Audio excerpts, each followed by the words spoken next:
Hi, I'm Mark Stoudemire, and welcome to Season 3 of Get to the Joke.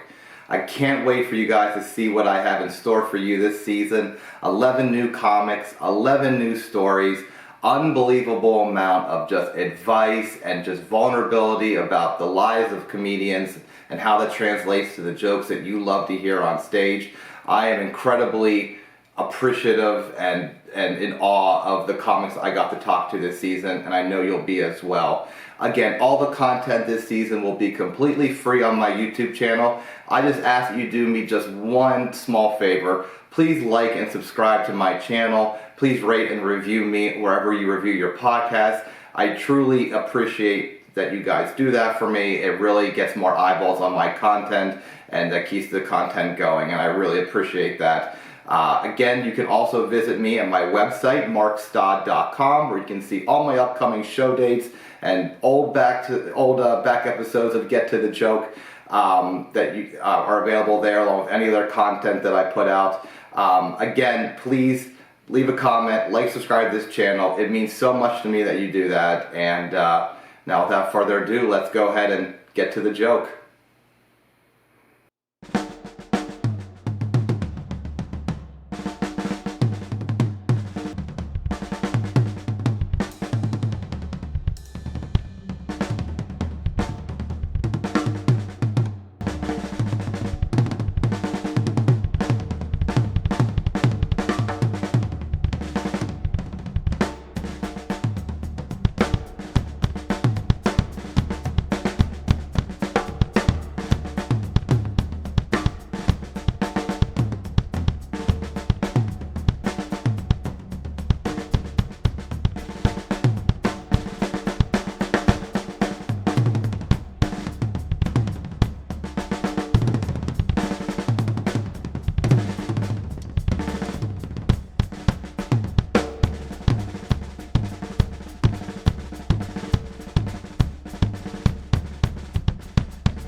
I live in New York. I don't know if you guys have heard about it. It's famous for 9/11 and pizza, and I love it. I love New York. They're the meanest people in the world. They'll be mean to you while they're trying to help you. Like the other day on the train, a lady sneezed. The guy stood up on the opposite end. He goes like this. He goes, "Hey, take your vitamin C, bitch." It's like, he cares about her. New York's great. I think New York has the best racism. I think we got some good racism in New York. I know that sounds weird, especially for Seattle, because you guys all donated to NPR or whatever. And but racism, it's everywhere, and so that means that some is going to be better than others, right? And Seattle's racist, but Seattle's not very diverse. It doesn't make sense. People are racist against people that they never have to interact with. It's like fantasy racism. You go to Issaquah and somebody will be like, "I don't want any brown people moving to my neighborhood and dancing." And you're like, "That's not a problem. That sounds quite nice." New Yorkers are racist for a specific reason, an experience. They'll be like, "I don't like Dominican people." And you're like, "Why not?" And they're like, "They don't separate their recycling." And you're like, "All right, well, that kind of holds up, I guess." I'd be mad about that. Welcome to the season premiere of Season 3 of Get to the Joke. I couldn't think of a better way to start off this season than with Andy Haynes, who is a writer, stand-up and actor from Seattle, Washington, currently living in New York City. His stand-up can be seen on The Late Show with Jimmy Fallon, CONAN, Comedy Central Presents, The Pete Holmes Show, and Comedy Central's Roast Battle. His debut album, Greatest Hits, was released in 2014 to positive reviews. He served as the head writer on Hot Takes on Comedy Central and is a regular at the Comedy Store and the Comedy Cellar. He, along with his wife, fellow comic Rosebud Baker, host the popular podcast Find Your Beach. So without further ado, let's welcome Andy Haynes to Get to the Joke. Thanks, man. Thanks for having me. No, I appreciate it. It's an honor to have you, man. This is, I feel like this season I'm taking it up a notch and getting hugely successful comics to be on this, so I appreciate you doing this for me. I feel like, it's an honor on my end. I feel like the way I we'll start out is how I met you, or how I knew you was through Jim Twos, who was on season 1 of this. I asked him, Oh he'd yeah. come down to do a weekend of shows, and I was like, I'd love to get a few New York guys down here. If you know, like, what these venues are like, like how all this is, put together, like who do you recommend? And he gave me a list of names. I was like, Andy Haynes. I was like, I know him. I know him from, I remember seeing you in 2007 on season 6 of Last Comic Standing. That's Oh how I yeah, first yeah. saw you, and I loved your set. I Oh, thanks, man. I was, because you looked a lot different back then. I think you had like blonde hair, and you were like I think you're like a frat bro looking back then, from what I remember. But Yeah, it's kind of like a hippie frat bro. I don't know what I was. I think I had long hair too. yeah, I basically, I remember, so I was like, I think you're one of the people I was like pissed off that didn't make it through. But I always I always like Last Comic Standing. That's how I kind of got into comedy. But is Last Comic Standing like a dirty little secret for comics? Because I feel like successful comics like yourself is a credit that's not readily available that you guys like give out. Like, it's usually I see like lower end comics that do like, kind of bar show somewhere. They have Last Comic Standing, but like Comedy Cellar comics don't really list Last Comic Standing unless they're like in the top 3 or they won or something like that. I think it had more of a like, a pedigree earlier. I think it like the first couple seasons, I mean, like the Yeah, winners went on to be these huge comics, and yeah, a lot of really great comics went through that show. When I did it, my show had like Eliza Schlesinger, Whitney Cummings, Jeff Dye, a couple yeah, other people that were yeah. really great comics. And they gave me the envelope. And then they like 2 weeks later, they're like, you're actually not going to go to Vegas. Oh, really? And yeah, and I kind of knew because I didn't have any of the media training, because so much of that is like the stuff that they film of you off Yeah, stage, like they want you to yeah. be, and I had no idea what to do. Like I if that footage came out, it would be so embarrassing now, because I was grasping at straws. I also didn't have, there was like that round. And then the next round, they were like, we want you to do this, 5 minutes in Vegas or 10 minutes at Vegas. And they were like, but it has to be squeaky clean. And I was like, I don't have 10 minutes of squeaky clean. Like up until then, I'd wanted to be Doug Stanhope, Yeah. And so it was very lucky that I got cut, because it would have been just. Now, how did you get on? Were you someone that actually waited in line to try out, or were you one of the people that were like picked and tried out with for appearances only, but you had already you were I already think ready to go? they did an open call in San Francisco, and Okay. then they did that open call, and then they had a few people that they like guaranteed if you came, you would. I was in that group Yeah. where it was like Oh, an okay. open call, Yeah. because like I think like really the open call for the most part is so that they get freaks. Yeah. Like they want the Yes. guy who's gonna like do the like ventriloquism or whatever, the one man band. Yeah. It's the same thing with American Idol. Yeah. They want all these freaks to come through, so the couple rounds are good. But yeah, I flew down like totally knowing I would get at least an audition. But the craziest thing was like no idea that I was going to make it anywhere farther. And Yeah. everybody that I went with, because I was pretty new, I'd only been doing comedy, I think, for 2 or 3 years. Yeah. Everybody that I was with was so angry that I had Yeah. gotten through, because they were Yeah. like, what? You? Come on. But so the kind of concept of the show is to kind of like delve in and understand you as a person, and understand how like you kind of like your background has fostered into kind of the comedy that I really appreciate, which is smart, clever, cynical. I mean, you don't go the easy road. You take the hardest road possible with jokes. I mean, I think you're one of the few white comics that can tell a grade A race joke and it's hilarious. Thanks, man. No, I just admire it. It's just you're in an atmosphere that I hope to touch one day, but probably never will. But I kind of want to, when I did some research on you, and I looked at kind of like your upbringing. Like comedy was not something that came early. That was like a later. That was like a later in adult life thing for you. But you had a very, what I in my world, which is central Pennsylvania, which would be like a an unconventional childhood. You were raised by your mom. you had foster kids that came in and out of the house, in which you were like partially responsible for raising.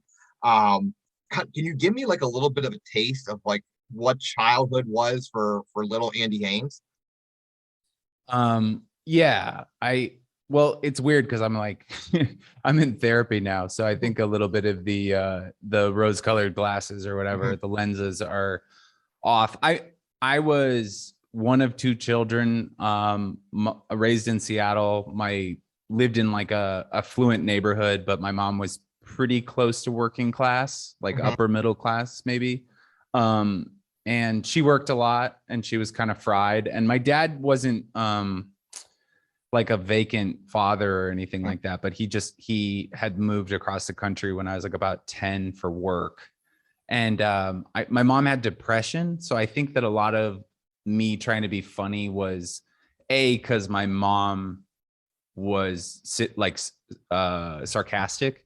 And then I think the other side of it was also like, I just wanted to like lighten the mood, like, yeah, sometimes it was to get attention. Other times it was to be like, Jesus Christ, lady. yeah. And then I'd always wanted to perform, but I never really had the opportunities. Like I'd done debate. I really liked debate.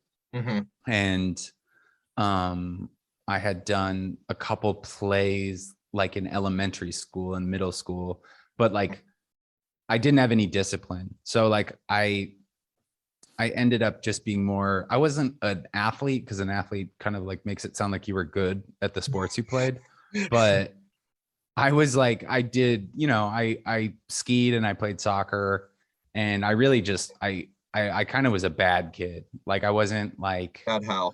I didn't fight and stuff, but Okay. I just got drunk every weekend, and, I was just looking for the party and girls and stuff like that. I mean, I really was like a frat boy in training. I think that before I kind of wised up, that probably would have definitely like led me that direction if I wouldn't have like found certain friends and stuff like that. You're But no dummy. I was lucky. Yeah. No. Because you graduated with a 4.0 or something like that. Like you turned your life around towards the end of school, had like 4.0s or whatever, graduating from high school or whatever. So am I under the assumption, would this be an incorrect statement that you grew up quick? Were you somebody who didn't really have a childhood? Like you were kind of left on your own devices and you kind of were in charge of other children in the house? Like you were like 10 going on 40? It wasn't like, I did have to take care of the kids a lot, but it wasn't like I was like responsible for them in like the, like the poverty story where, the mom works and stuff like that. Like we definitely had resources. But I grew up fast in the way that like my mom had no boundaries. And then also I really wanted to be, I was wild. I wanted to do whatever I could. Like I just had no discipline. So, by the time I was in middle school, it was like the grunge era in Seattle. And so I was like going to rock concerts, like with my friends and skateboarding and meeting guys that like, I started probably smoking pot when I was like 12. Okay. And it was just like, I just saw a lot of stuff because there was no discipline. It was like, I would go looking for trouble. I was definitely like one of those kids that was looking for trouble. Luckily, I don't know how I was saved from like the really bad stuff, because I knew a lot of kids that went on to be like professional criminals or died or stuff like that. But I just, like when I was around like 14, some of my friends like started stealing cars, and I was like, okay, this is too much, like somehow I had the wherewithal to be like, this is not, I'm not going to do the stealing of cars thing. Yeah. Now, was your mom aware of all of this, or was she just like totally oblivious to like pot smoking 12-year-old Andy Haynes? She was aware of it to some extent. Like I told her that I tried pot when I was like 12 or 13. And then she was like, don't do that anymore. But also like, I can't stop you. But like it was kind of, I definitely was like treated a little bit like an adult. And I mean, by the time I was like 15 or 16, she totally knew I was going out drinking and stuff like that. So, but do you think that this kind of independent lifestyle that you kind of live like now coordinates the kind of your very good sense of self with your jokes. You know, I've watched several of your clips in preparation for this. The 37 and single joke sticks out to me. Like, you really know yourself. You're really observant. You think at a higher level when you're talking about race. You're talking about like the different stuff that you're currently involved with. Like, that's at a higher level. You're not going for the neck kind of jokes that are kind of out there. You know what I mean? Like, there's a difference between your comedy and like the Reverend Bob Levy comedy. Like, there, so you do have like a higher philosophy over different areas of your life. Is that in like did that independent lifestyle and kind of like that adult like child of yourself, did you see yourself more as like, just like learning and just absorbing things that adults would absorb at that age versus children, like I politics, mean, religion, sex, those kind of things? I definitely like was aware of those things and Mhm. cared about them, I think more before my peers and stuff like that. Mhm. But I think that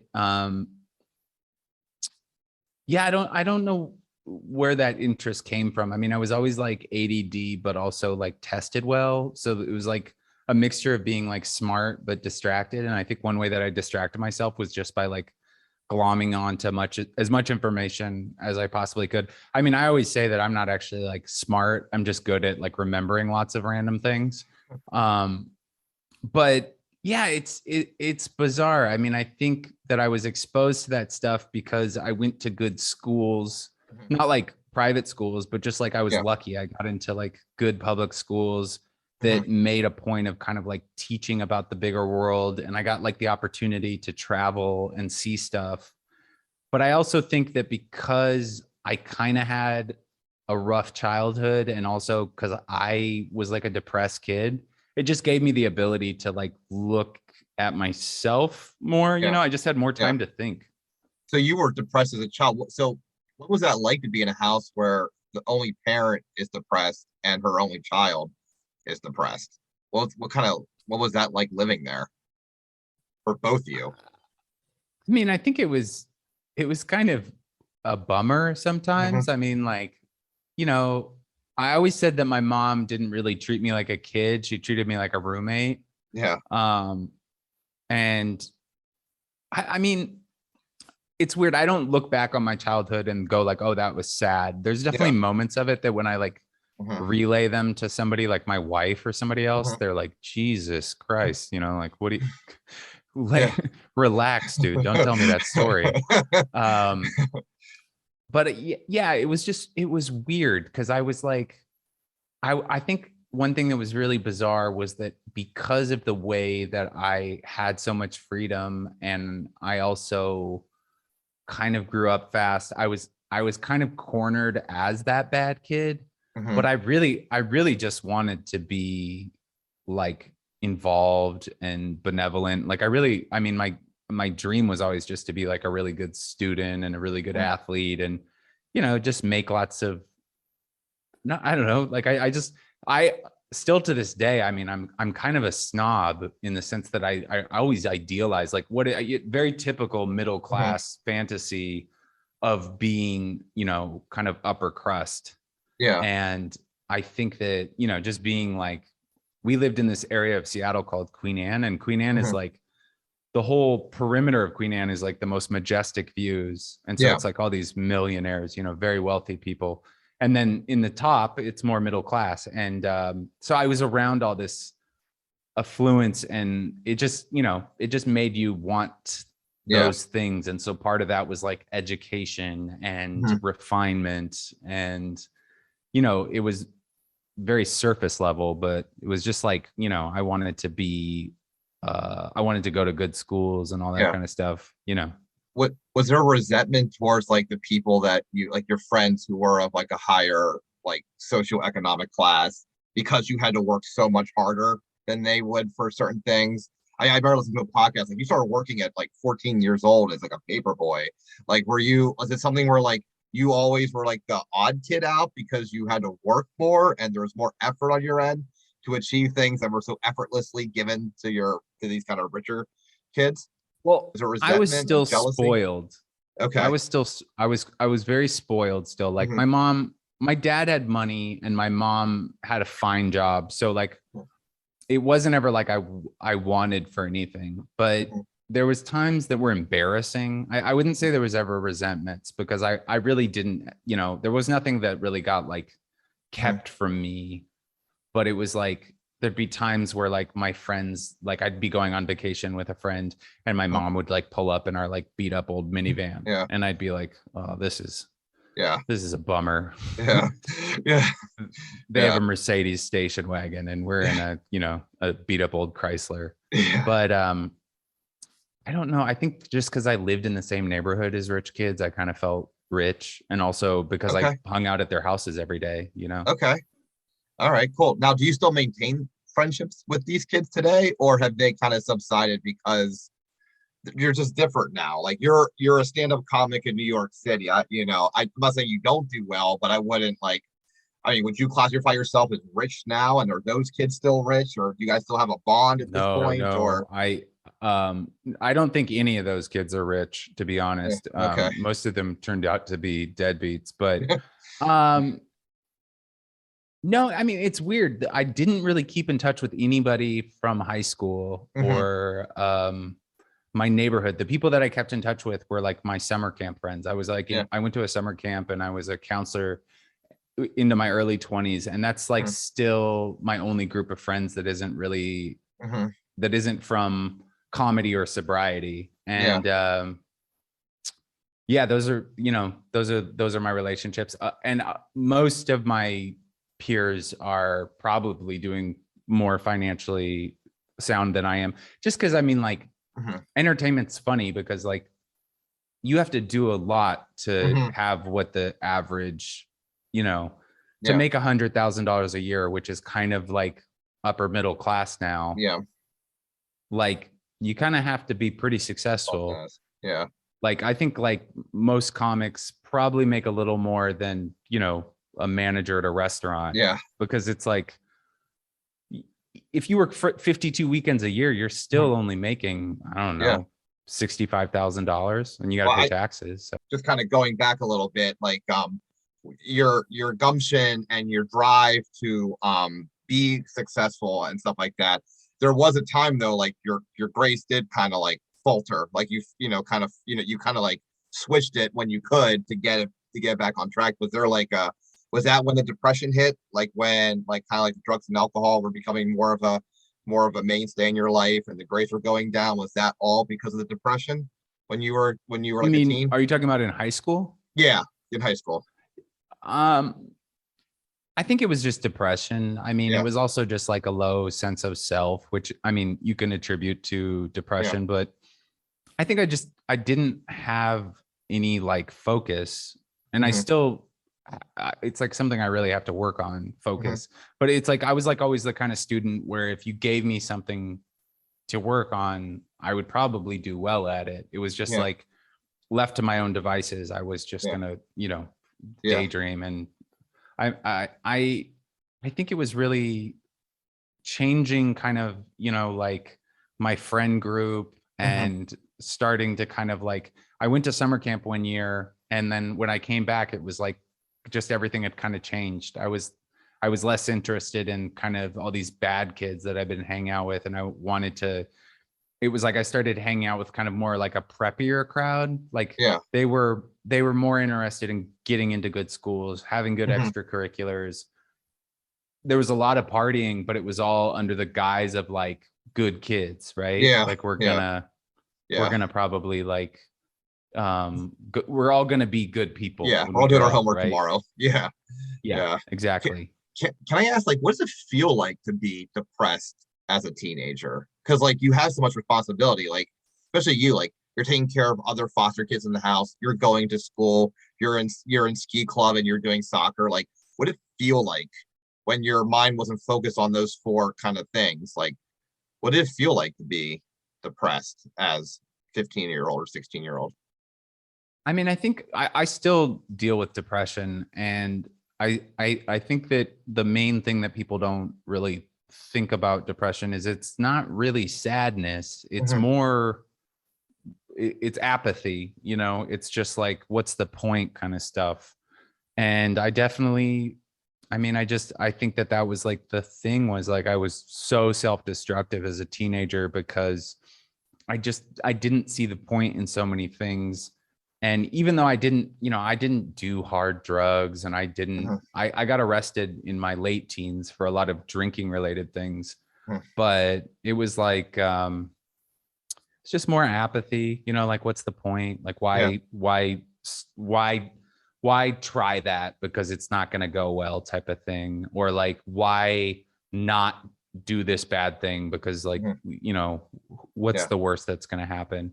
Yeah. um but thinking back on it, I mean, I think it manifests a lot as just boredom for Okay. teenagers, especially because you don't Yeah. understand, you don't really know what you're feeling. And I don't know if I would have admitted to being depressed then, but when I look back on it now as like an adult, I'm like, oh, yeah, I Yeah. was depressed. I was also I mean, I think I, I think you're an alcoholic. Like if you're an alcoholic, you're an alcoholic your whole life. Mhm. And a lot of my behavior was alcoholic, Okay.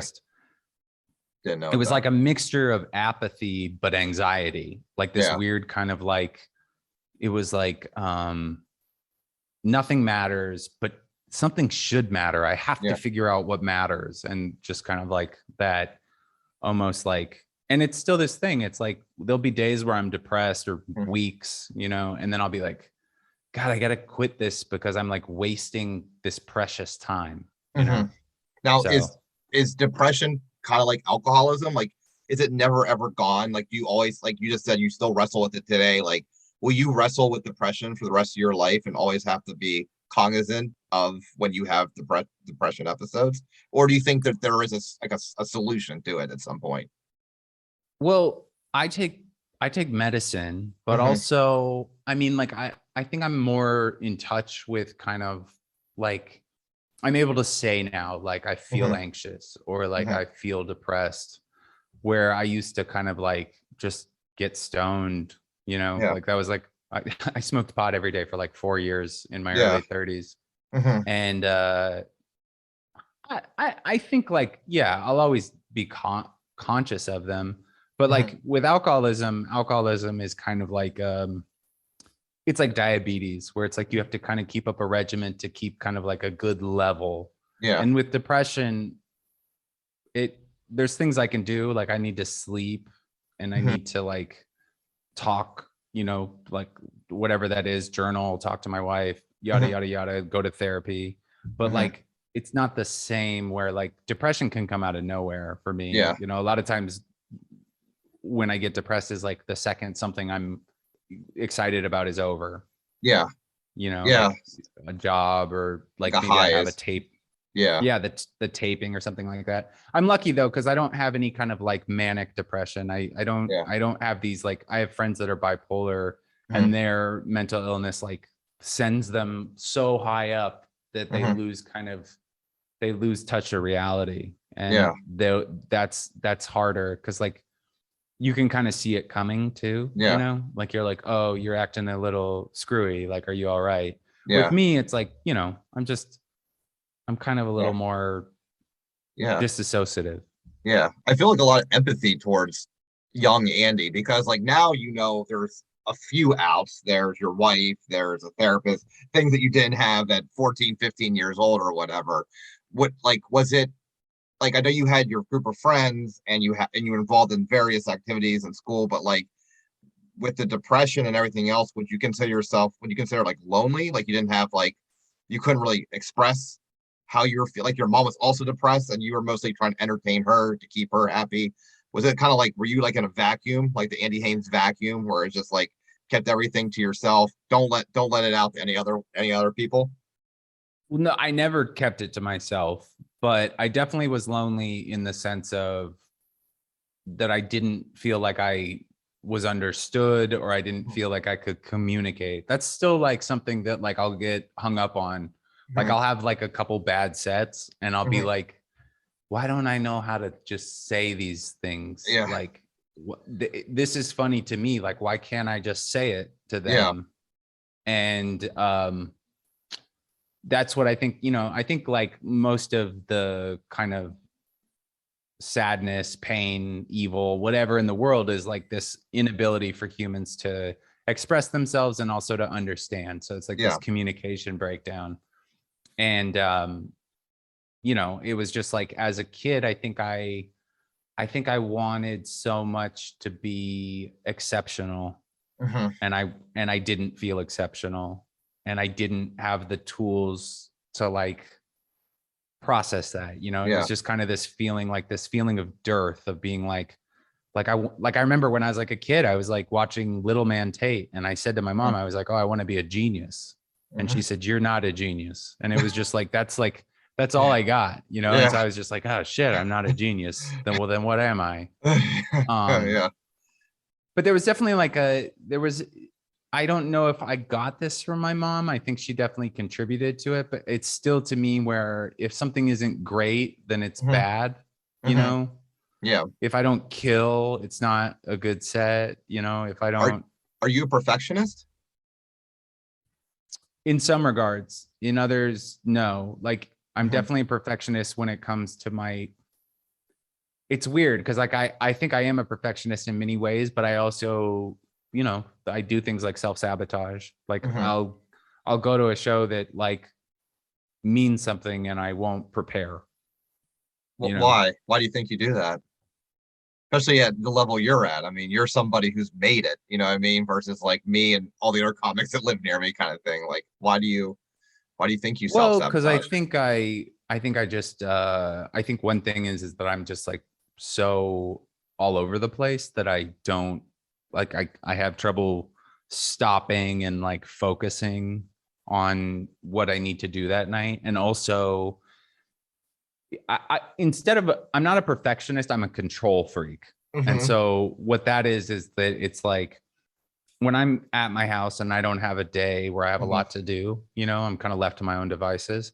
I want to get stuff done, and it's so much harder to sit down and write jokes and work on a pilot or make some kind of funny social content than it is to just go do the dishes, clean the bathtub, take out the recycling, do the like all of those things are just like check, check, check. I did them. And that's usually how I shoot myself in the foot, is that I had these things that I could do versus the thing I probably needed to do. And I just, you know. Yeah. Do you think it's something like in the back of your head, like you don't deserve this opportunity, so you try to self-sabotage? Or is that not it? Well, a lot of people say that to Okay. me, like, especially my therapist. Like, I'll Yeah. talk about like, because like I don't make as much money as some of my peers. I don't have the notoriety of some of my peers. And I'll get really frustrated about it, to know it's nobody's fault. But then I'll kind of express that to somebody and they'll be like, well, there's some part of you that doesn't think you deserve it.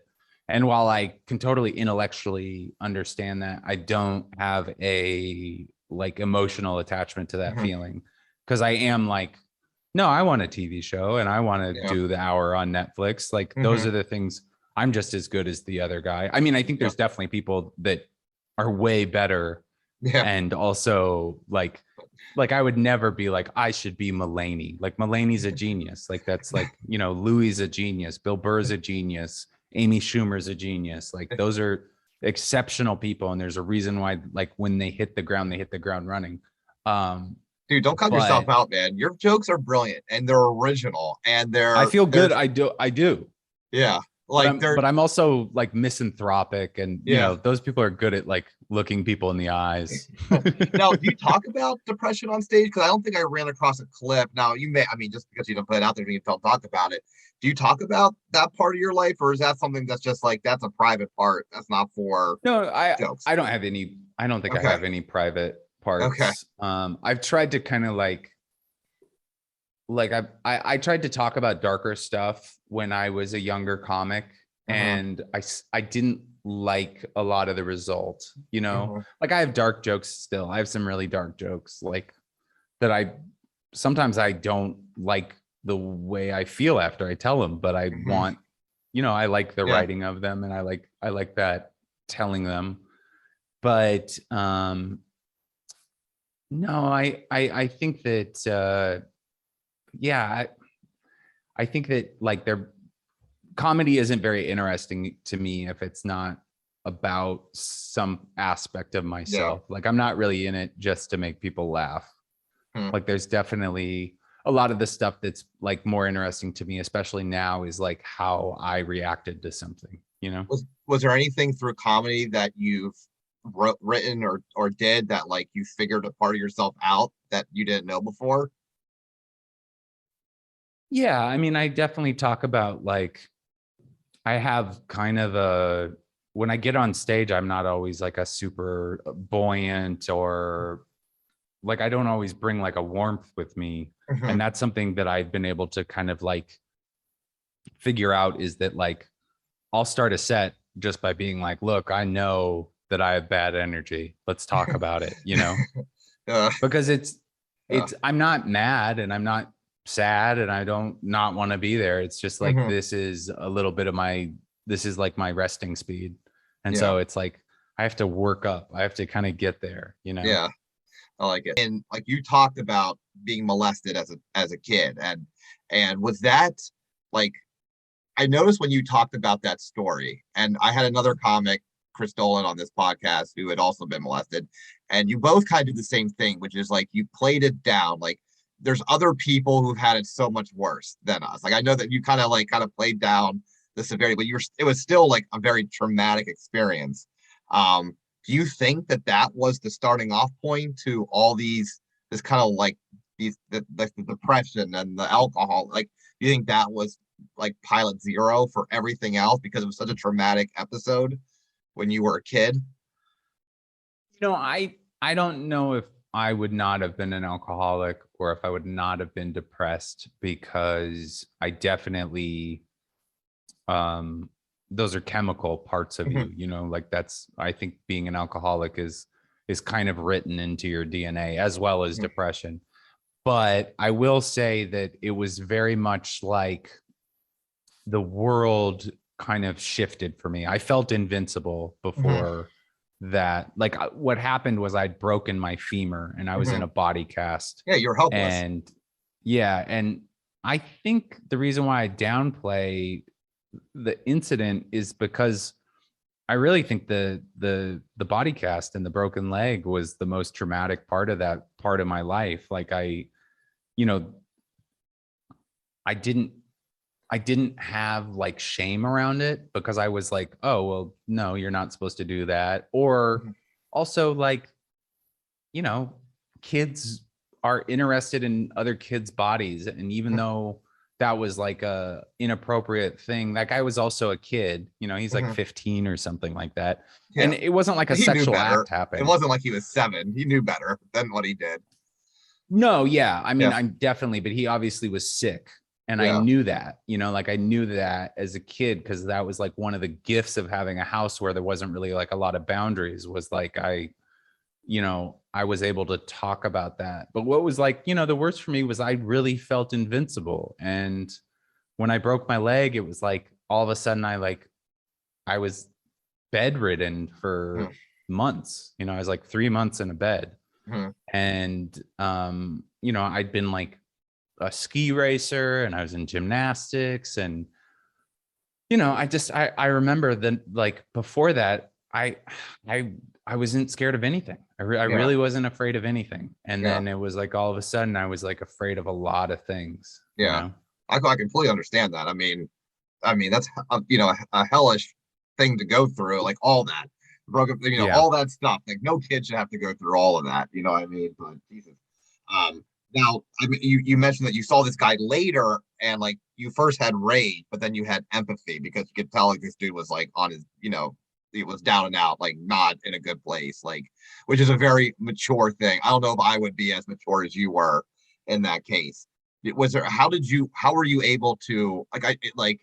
Yes, he was like like someone who obviously needed a lot of help himself, but like for what he did, how were you in a place like what advice would you tell people who have had experiences like yourself to like maybe show empathy towards those kind of people? Because educate me, because I can't. You're a much better person I would, because I don't think I could go that route with somebody like that.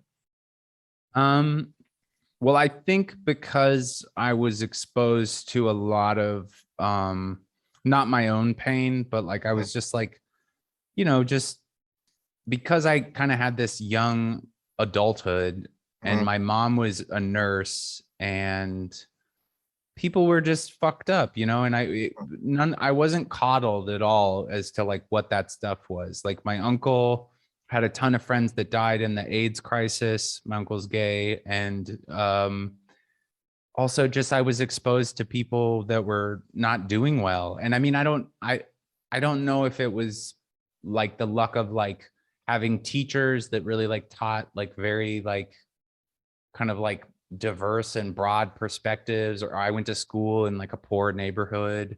Mhm. But I think I had a very early understanding of that people aren't bad. And I still have like a pretty inherently like, Mhm.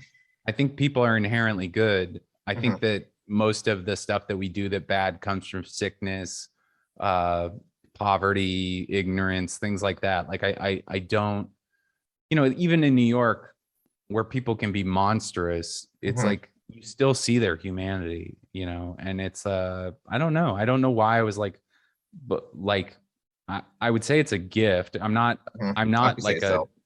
I'm Yeah. not like a nice guy all the time, but I definitely like I have a really hard time with I don't have a hard time with it. I don't really hold grudges and I don't really like hate, like I get mad at people and I Mhm. hold resentments, but I kind of like can't tell you how many times I've thought I didn't like somebody and then I end up sitting across the table with them at the Comedy Cellar and they're Yeah. like nice and I see their insecurities or I see their foibles and I'm like, that guy's just, Yeah.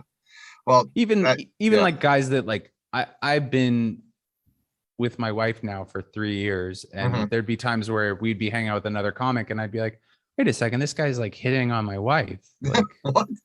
that's not, I Yeah. don't like this. Yeah. But then it's like I look at him and it's like, oh, well, that's like his whole self-worth. Like that's Yeah. like what, and so like don't hit on my wife, but also Mhm. like, what am I gonna hate that guy because he feels bad about himself? Yeah. So I don't know. Dude, you have a very good read on people. Would you say that? Like you can read people very well, I feel like. If you get to know somebody within a shorter period of time than most, would you say you have a good read on Yeah, them I and think I their know. insecurities and their flaws and I'm a pretty good judge of character. I think that I'm quick to judge people sometimes, and that is a flaw, but I definitely like think like if I sit down and talk with somebody, I usually kind of know what they're about. Mhm. I also can I think I'm a good judge of like whether somebody is like benign or malicious. I think Yeah. that's like my number. Like there's a lot of people that I'm friends with where people are like, that guy's weird, or that guy Yeah. gives me like a bad vibe. And I'm Yeah. like, nah, he's fine. He's just, Yeah. I can't tell you how many times like somebody is creepy, right? Like they Yeah. think he's creepy. Yeah. And then it's like, well, no, he's shy. He's Yeah. just shy. And that's creepy, Yeah. Yeah. Well, I So mean, I think this goes well into the joke that you sent me where you observe this guy on the train. Talk about like how people in New York are both mean, but they want to help you out too. Like where like this guy shouts, take some vitamin C, you fat bitch. Like any other person on subway would have been like, what the fuck is wrong with this dude? But you're like, he's trying to help her out too. Like this guy has other things going on. Like there's a sliver of a chance that he cares about her. That's why he's saying it. It's a brilliant joke, but it also goes to what you're saying. It's like there's a little bit of nice, even in the meanest thing somebody could say. yeah, I mean, I think that really that joke, that was an example of it. But Yeah, coming from a place like Seattle, where even if somebody doesn't like you, they'll still yeah, be polite. yeah, It's a very polite city. It might yeah, be cold, like there yeah, might be like a certain coolness to it, yeah, iciness, I would say. yeah, But New Yorkers, like you'll go up and you ask a cop a direction, yeah, and he'll roll his eyes but he'll still give you the directions. You know what I mean? yeah, Like he'll be like, oh, but then he'll like walk you around the corner and point to where you're going. yeah, And I was really trying to write about that. yeah, Like New Yorkers, a lot of times, like you'll go into like, like some deli or some shop that's like, yeah, a famous New York institution. and they won't be nice to you. They're like, "Ugh, all right, come on. Yeah. What do you want?" And if Yeah. you don't know what to order, or if you like don't know their policy, they're like, you know, it's like the soup Nazi or whatever. Yeah.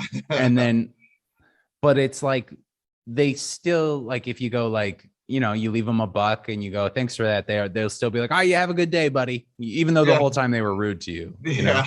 Yeah. So I was gonna say on a scale of 1 to 10, 10 being love, how much do you enjoy sitting and just watching people, being a people watcher? I mean, it's up there. I mean, Yeah. I love I love it. I mean, I don't know if it's my favorite thing to do. My favorite Okay. thing to do is to like probably walk around nature. I do a Yes. lot of like solo outdoor stuff. But I love observing people. I Yeah. actually, this is a resentment I have, which is that I now have this urge to document it all the time. Hmm. Like I'll see something and it'll be funny to me, and I'll like have this urge to pull out my phone and photograph it or whatever. Yeah. And it's like, I don't want that urge. I really don't want to, like, I want to be present. And I wish Yeah. that so much of this job didn't involve sharing or really documenting your life. Cause it's like, I love that about New York. Or I mean, it's not that it just happens in New York. It's just Yeah. there's so much humanity here. But it's like I love those days where I have to run an errand uptown and I catch a bunch of Yeah. trains and I have to like crisscross with all these people. And there's Hmm. just so many characters and insane people in New York.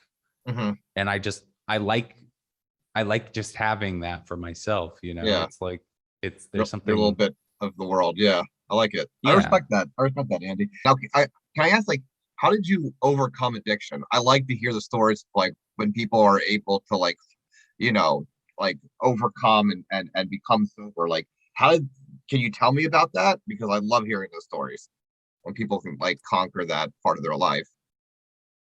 Well, the first time I ever got sober was around like age 22 or something, Mhm. like maybe earlier, but I had, for most of my late teens and early 20s, I had just had a disastrous relationship with alcohol, blacking out, doing horrific things that dominated me with shame, and then also, you know, affected me financially and physically, affected relationships, stuff like that. So around 22, I got arrested and I said, "This is it. I'm not going to do this anymore." And kind of got my first taste of it. And then a couple years later, I dabbled in drinking again. And this whole time I'd always smoked pot.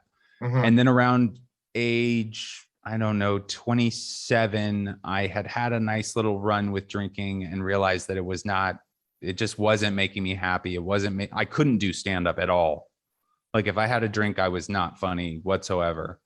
And Like, how so? What were you doing that, like, were you just I like just trying to lost crowd my work? timing. I Oh, lost okay. my edge. I don't know what it was. Okay. It didn't work. I never had a good set with alcohol in my system. Luckily. Yeah. Yeah. Thank No. God. Yeah. And so I quit drinking, and then that was around 27. And then I was completely sober for a little bit. And then I started smoking pot again, and I just kind of smoked pot for the next 4 years. And during those 4 years, some really amazing stuff happened in my life. Like I moved to LA, I got married, I got a writing job, I got a Comedy Central Presents, Hmm. I'd gotten on Fallon, I'd gotten on Conan, Hmm. and I wasn't present for them, Hmm. and I wasn't really experiencing them or savoring them at all. Like it Hmm. was just kind of these things that happened, and then when they were over, they were gone. Yeah. And I was completely untreated. I just had a lot of insecurities and Hmm. anger and just stuff that I was just not dealing with. I was just getting stoned and pushing it out. And eventually I was in this writer's room for this sitcom in Los Angeles, and I'd just gotten separated from my wife, and I was high all the time. It was like my entire drive was like I woke up in the morning, I would smoke some pot, or I would say I'd wake up and I'd go, I can't smoke pot today. And then I would be smoking pot by the second I was off work, or sometimes by lunch. And then it dawned on me one day. It was just like, I can't do this anymore. Like, Yeah. I was completely unhappy. I was completely missing out. I was also fucking up. I mean, to have a sitcom writing job, to be a TV writer is one of the best jobs Oh you yeah. can get in the world. I mean, it's just so fun. It's so well paid. You have so much access. I mean, it's a very spoiled life. And I was totally ungrateful, you know, because I didn't write on a hit show. I didn't write on a show that like anybody cared about. So who cares? And I wasn't on Variety's list of comics to watch. So who gives a shit what I've done and all this stuff. And also every relationship I had was just like kind of, I'll chase you. And then the second that you're mine, then, well, that's kind of boring now. It was all these things combining. And so I just had this realization one day and I just said, I had like one weekend where I went up to San Francisco and I got stoned, and I'd said a couple days before that I was like going to quit. And then I think originally I was like, I'm going to stop for 30 days, but then I kind of knew the jig was up. It was just like, it was bringing me absolutely no joy.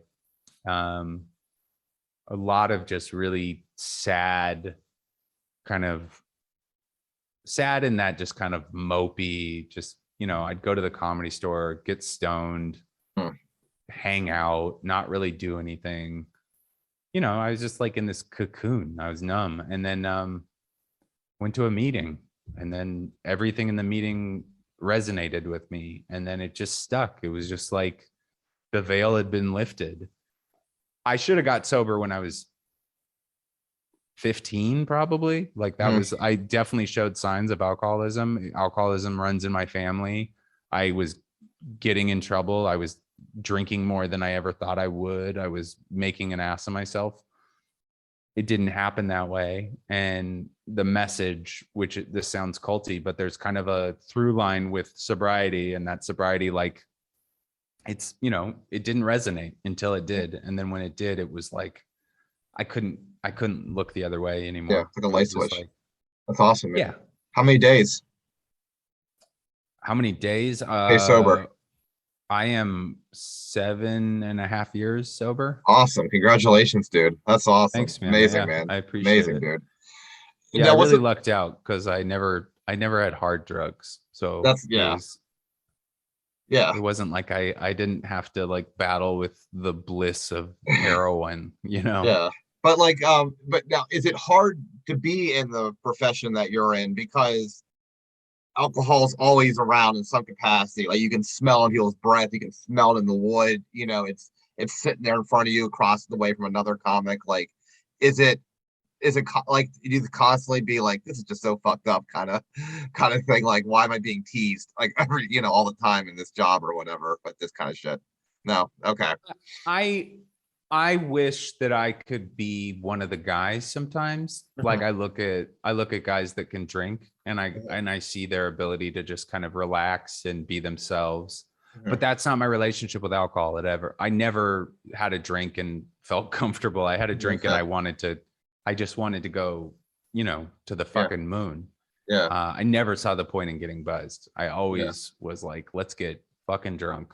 Yeah. And then with weed, it's like, weed was hard for a long time.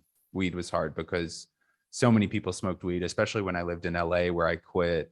It was like, that was like when weed comedy was becoming a thing because it was legal there. So then all of a sudden there was TV shows where comics are getting high, and Doug Benson's inviting me to go on Getting High with Doug, or Getting Doug with High. And, you know, it was just, I liked, the thing about pot that was so good for me was it turned off this kind of neuroticism, this constant voice in my head of really self-hate, but just, you know, the hamster wheel. And so when I get really worked up, I still wish that I had that off switch, you know. I really wish that I could just take something and be like, I respect that a lot. I want to talk about comedy now. I want to talk about the fact that like comedy came like not late. I mean, you were in your 20s, like it wasn't like later in your life, but like you hear about so many stories about like people come out of college and like, that's the first thing they do is they go to open mics for like somehow this like trifecta, like this time and space like lined up where you're like, I want to be like hard political activism. I like performance arts, and I just heard Bill Hicks, and somehow like that, all three happening together in the same time continuum, like worked out well to that. Now I can talk to you about this, like what a decade and change later, like all these things had to mesh at a certain point. Well, it's So actually like, it's almost 2 decades. well, I'm I mean, like, 17 years yeah. in. Oh, Yeah. okay. So like, sorry, yeah, I'm just not good with that. So like,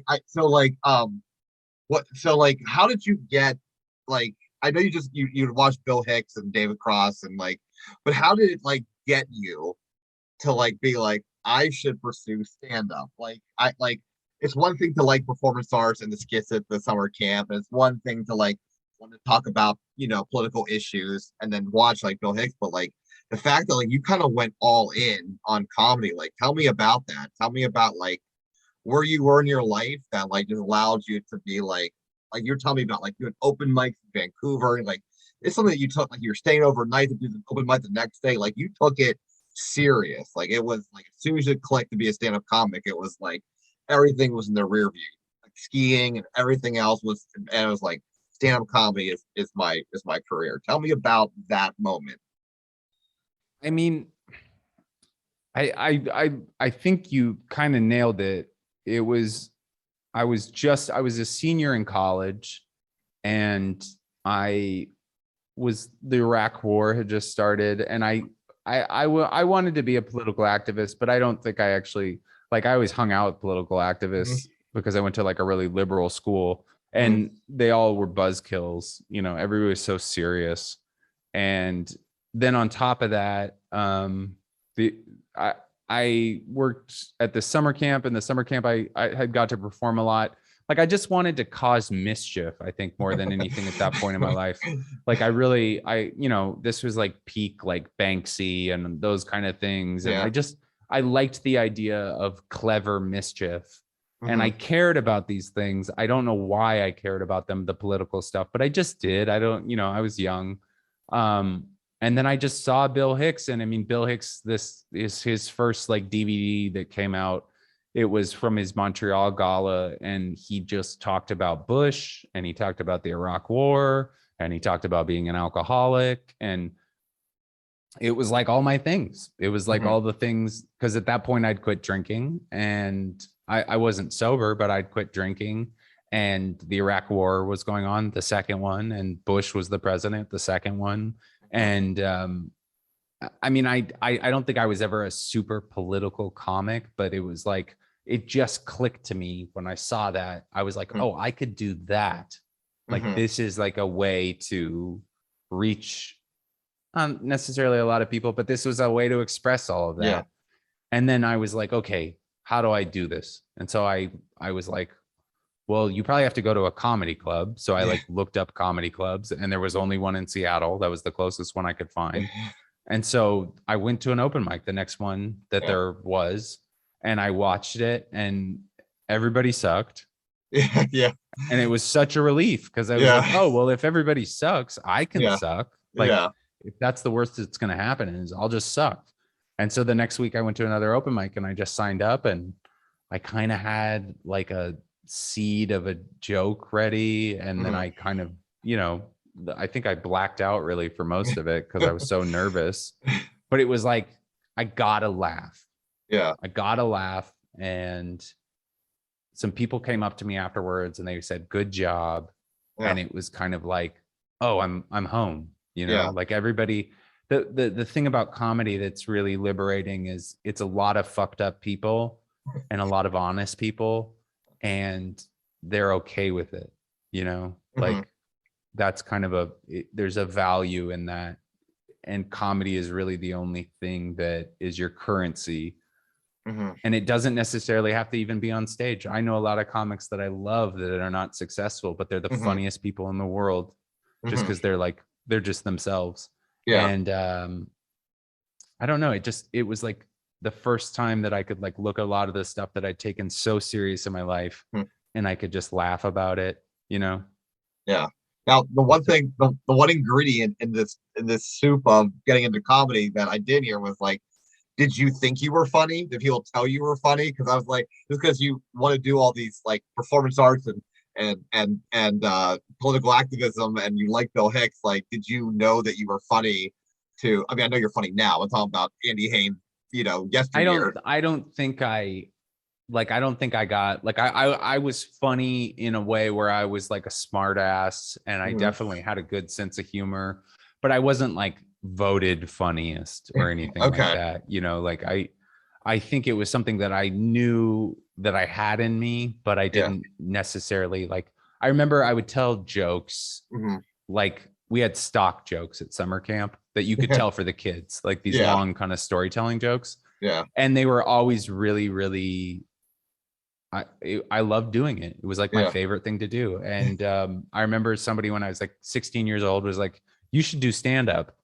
And I was like, "Oh man, how do you even do that? Like, what are Yeah. you talking about?" And I just, I forgot about it. Yeah. But 5 or 6 years later, it clicked to me that was like, oh, that's what I can do with all of this. It's funny. I mean, I say that, that anecdote about somebody telling me I should be a stand-up and just being like, okay, you should be an astronaut. But that's literally until I was probably 10 years into comedy. That's really how everything seemed to me. Like when people were like, are you going to put a packet together for SNL? I was like, sure, like what? Yeah.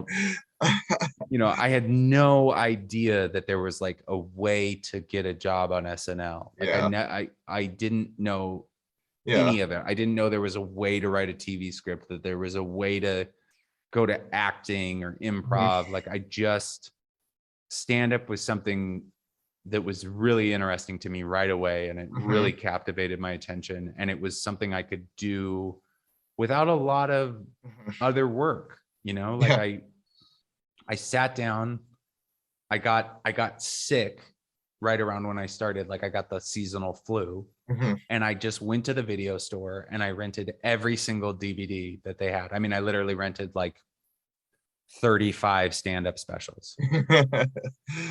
And I watched them all, and I just wrote joke after joke after joke. I mean, they were horrible, but I just filled up notebooks for days. Now, do your childhood friends who, like, when you told them, like, when you came out as a stand-up comic, were they like, what? Like, Andy? Is that like, are you sure? Or were they like, man, we told you should be a stand-up comic 10 years ago? No, I don't. It was not the second one. I mean, I definitely had friends that were like, you're funny. Like that makes sense.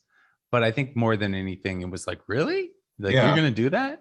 And it wasn't because I wasn't funny. It was just because it was like, I think all of us, I don't think anybody in my friend group knew that was an option. Like nobody was like, oh, you can be in entertainment. Like I didn't come from a world of people who the big programs like at my high school was like music. So people could be musicians. Like that was totally normal. But to be an actor, to be a comedian, to be like, none of that stuff. And also you got to remember that like I don't know when you started, but when I started, YouTube wasn't out, podcasts weren't out, like social media was infancy. Social media, but like, so nobody was like, oh, I'm gonna be a host, or I'm gonna be literally when I started comedy, the only thing that people really wanted to do was go on the road. That was all they wanted to do. It was like, and they were not good gigs. They wanted to get on these things called tribble runs. And tribble runs were like basically playing roadhouses across Washington, Idaho, and Montana. And I mean, we're talking like, biker bars and all these guys, they're like, they maybe are going to go play like a sea room somewhere. There's like some club called like Bullwinkles or something like that. And there was no like, this is what you do to do the next thing. I didn't figure that out until I left Seattle. So you like went all in because then you moved to DC. That's a dramatic move. Seattle to DC is a huge move. When did you feel was right to move to DC to pursue comedy? Because it was like at that point then comedy was you had another job, but that was just supporting the comedy. So when did you think it was right to move across the country? Well, it was completely by mistake. I knew that I wanted to leave Seattle because, Yeah. like I said, there was nobody to look up to. There was no Yeah. comic there that was like starting to make their way into LA. There was none of that. There was just guys kind of either doing it for fun or trying to be the best guy that, you know, like the guys that like kind of wore the fact that they did like cruise ships as like a badge of honor. Yeah. And then I was in my small little college town. I graduated in August, so I was there for the summer quarter, and that meant that the city was empty. And one day I went down and I was getting ice cream at this place called Mallard's. It was like a little ice cream shop. And Robin Williams was in line in front of me. And I was like, hey man, I'm sorry to bother you, but you know, obviously I'm a big fan. And I just started doing stand-up. Like, what should I do? Where should I go? And he said, go to San Francisco. He said, move to San Francisco. So like 2 months after graduating, I drove to San Francisco. I slept on a friend's like extra bed. And I just did every single open mic and show that I could. And I was like, okay, I'm moving to San Francisco. This is like, you know, this is happening. And then I knew that before I moved to San Francisco, I was going to go visit my dad who lived in Annapolis, which is near DC. Yeah. And I didn't really have like a schedule. I didn't have a job at this time. I just knew that I was like going to go out to visit him. And like the second or third night that I was there, I went to go do an open mic and I just stayed for 2 years. Okay. That's awesome. Now, what was your mom's thoughts on you like leaving? I mean, that's where she lives. Like, was she like pro this or anti this or indifferent of this? She was a little bummed because my mom, although she's like kind of cool, or cold probably is a better word, she really, you know, she cared about me and she wanted me close, but I'd already left for Tahoe for 2 years and then gone to college for 3 years up in Bellingham. So I was already kind of gone. And I think she knew that my dad wanted me to live by him for a while. And what was it?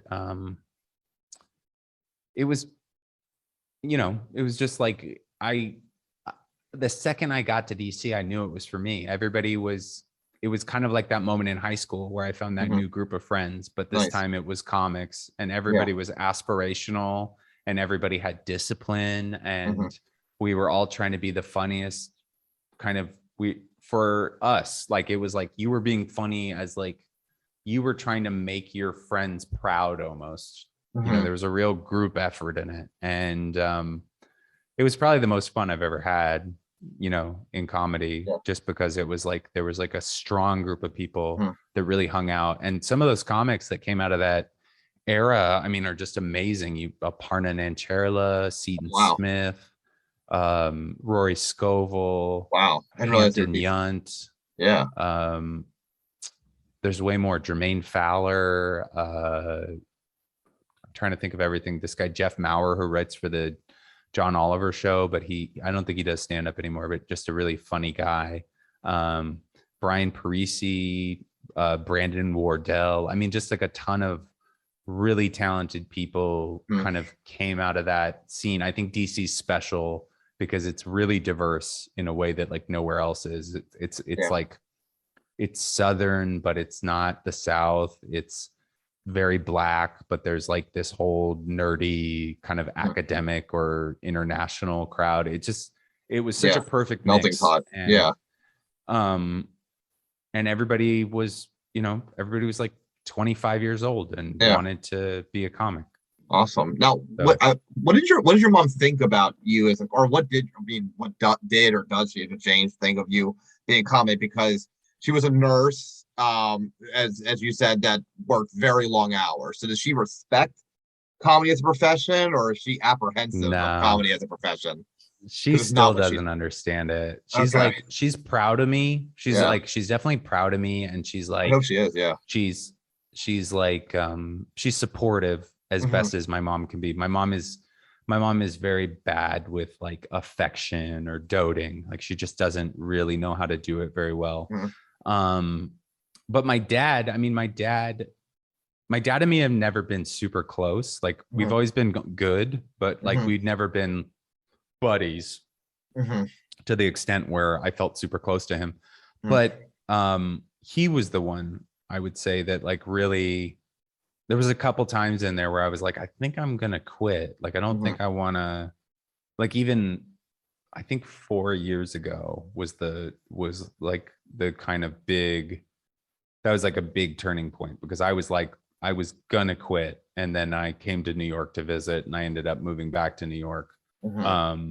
But he had a conversation with me because I was like, I think I'm so broke, I'm so in debt, I'm not getting any kind of like big tractional kind of things that are gonna, you know, help me make a living out of this. Like I'm getting a little too old for this to not be a living. And he was like, you know, just gave me a talk about how he'd gotten broke, like he'd gone bankrupt a couple times in his life, and it was like he always was fine at the end of it, you know, and about how he wished that he would have pursued all these things. My mom doesn't know how to do like a motivational thing. My mom doesn't really know how to like assuage a feeling. And she's a very caring person in a way. Like she's a nurse, but my mom, like still to this day, like I'll be like, you know, I'll get in on the flight to Seattle, and I'll have woken up at 5:30 to make the plane, and I'll be exhausted, and I'll be like, all right, well, I'm gonna go take a nap because I have to go do my show at 7 or 8, you know. So let's eat dinner. I'll take a nap, we'll eat dinner. And she'll be like, can't you just tell him you're tired? And I'm like, no, Mom, there's advertising, there's a whole thing. Oh yeah. And she's like, well, you know, maybe you could just do one show tonight, and then the late show, they could cancel it. And my mom you're talking about. yeah, I think she just, you know, I think she's like, her default is to worry, you know. Yeah. And so it was, I don't think she was ever, I mean, my mom has come to shows too. And she, first of all, I think the biggest problem for her is that she's like afraid that I'm not going to do well, and somehow like I'll get hurt in that process, you know? Yeah. Oh, that's kind of sweet. The bottom of it's got like a sweet kind of like, not that it would embarrass her, but she just feels bad for you kind of thing. So no, my mom, yeah. The thing is that my mom was never, my mom was not a neglectful parent or abusive. She just was, she was just like depressed. And also she had kind of, when my parents got divorced, she had like the rug pulled out from under her as to what she thought life would be. And so I think that she just really, she got scared of kind of like going for anything. Yeah. And so that's kind of the energy that I grew up in. And you know, God bless her, like she did a lot of stuff for me. She didn't help me with a lot of like fortitude or perseverance, but luckily I had that. I don't know, I got that from somewhere else. Yeah, well, no, it's cool. I mean, you know, I respect anyone who can work the hours she can work and still like maintain a house of many children that are in and out, you know, at various points. So I get it. So you go. So that's her whole thing. Her whole thing is her whole thing is taking care of people. Like that's true. She just wants she wants to be a nurse, and then she wants to be a cook, and then she wants to be a mommy, and then she, you know, it's like, and even if she isn't very pleasant while she's doing it, that's what her entire self-worth is made up on. Meanwhile, my self-worth is made up on making strangers laugh. Still a noble self-worth, I will say. So you moved back to Seattle to do that. Comedy's kind of picking up, the alt scene picking up in Seattle. You move back there, then you go to New York, part 1. Then you're in LA. You land a spot on the ground floor, which is why you moved to LA, right? That was the reason you moved to LA, correct? I literally moved to LA because I was living in New York. I was doing just fine, but you know, just fine in New York. What does just fine in New York mean? Because you weren't in the cellar yet, right? No, I was passed for kind of like a few spots here and there at nowhere. Like I would get up at Caroline's occasionally. I would get up at stand up occasionally. I would get up at the I don't even Broadway, like a couple clubs would work me. And then I would get to do the cool alt shows. Like I got to do the cool big alt shows, but I would go out and I would visit friends in LA, and they would like, I lived in this like rickety old apartment in Greenpoint. I worked as a mover. Rent was fucking so expensive. It was cold as shit, like just all these things. Yeah. It was just a hard existence to Yeah. live in New York. And then I would go and I'd visit LA, and we'd go swimming in the ocean, and then we'd hike, and then we would walk down and do a show. Yeah. And it was like tacos and sunsets and driving down the Sunset Strip. And then you'd meet a famous person at a friend's house, and your friends would tell you their jobs. They'd be like, oh yeah, I work on this show. I just write jokes and I make this much money. And my apartment cost $1,100. And I was just like, after the second or third time I visited, I was like, what the fuck are we doing in New York? This is insane. Yeah. So me and my first wife, we moved out there, and then I worked odd jobs and kind of, just very random stuff for like the first 8 months. And then I got on Conan, and after Conan, I got a job writing for Ridiculousness. Oh shit. And I actually wrote for Ridiculousness on and off for 5 years, but then I got the half hour, and after the half hour, I got the attention of the guys who wrote Ground Floor, the production company that did Ground Floor, and they asked me to come in for an interview, and Rory Scovel had already been cast on that show, and it was kind of like Rory was vouching for me, and Ron Funches was vouching for me. Somebody else was vouching for me too, that was in that kind of realm of that production company. And there was a couple different shows that I could have gone on, but Rory really got me on Ground Floor, and I really knew how to write for Rory, especially because Rory had been my hero and one of my best friends, and also the person that I'd first gone on the road with. So all in all, I went to Ground Floor, and it was, it was a multicam sitcom. Yeah. It was like, I remember that. That's a show. Very, that's a show with like, it's the dynamic between like the white collars, like CEOs, and then the people who work like in the warehouse or it was like a kind of like a Romeo and there was like a Romeo and Juliet thing where a young a young executive was in love with a girl that worked in building maintenance. But it was, like, it had its funny moments, but just that kind of comedy, it's like, I think we've evolved out of it. I think it's very hard to relate to a multicam sitcom anymore, because it's like, it's weird, right? It's like a play. It's like you're watching a televised play. And now we can watch, I Will Destroy You, and Broad City, and whatever the Tim and Eric thing is, like, it's just comedy has gotten to such a different place. And I mean, TV in general, TV became this really heightened medium, right? And so I just never respected it. It was the most fun I'd ever had in my life as far as a job went. But I never told anybody to watch the show. I also, the most unfortunate thing was, it was the first job interview I ever got for a comedy thing. It was like the first like meeting I had, and I got the job. And so I was like, oh, well, when this is over, I'll go I'll do a better show, and then I'll care, But that was very stupid, because it's like that's a small town, and your reputation really precedes you. And so I did not get another writing job for a long time after that. I got writing jobs. Did you leave on your own? The show ended. Oh, it just ended. Okay. The show ended. Okay. But I mean, like, so here's the thing about comedy writers and just TV writers in general, is like, they're pretty family oriented people for the most part. Like they want to like They want to go to the studio and they want to go to the office and they want to write for 8 to 10 hours. And then they want to go home to their nice house and family. And they really don't want any hiccups in that process, you know? I see. Yeah. And I was a mess. I hadn't gotten the first season I got divorced. The second season I got sober. And Yeah. you know, that they don't want somebody with that kind of drama. Yeah. They're not interested in that at all.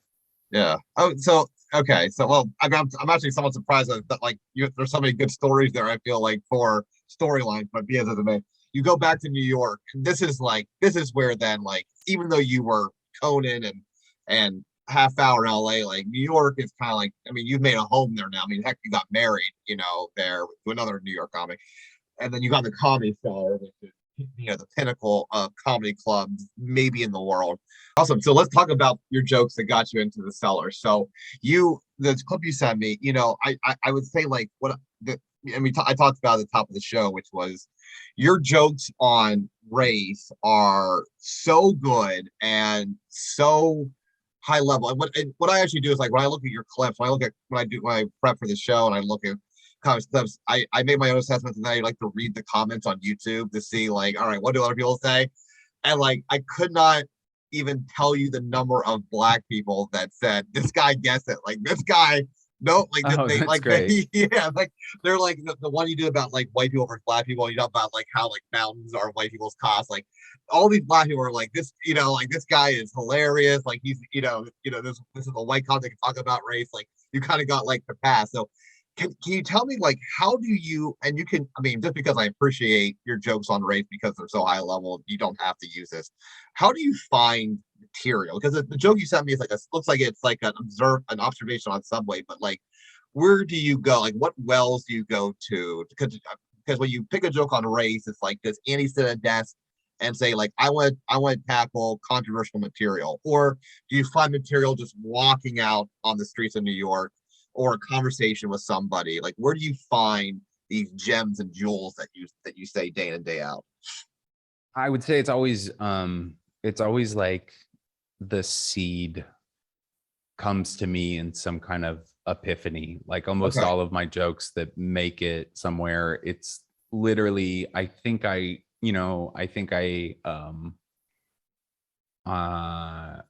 just said something like, I was telling a story. I was like on a storytelling show and I was talking about this thing that had happened. And I just said something about skiing. And then I was like, you know, the mountains are dangerous. They're like white people's cops. And that got a big laugh. And I was like, oh.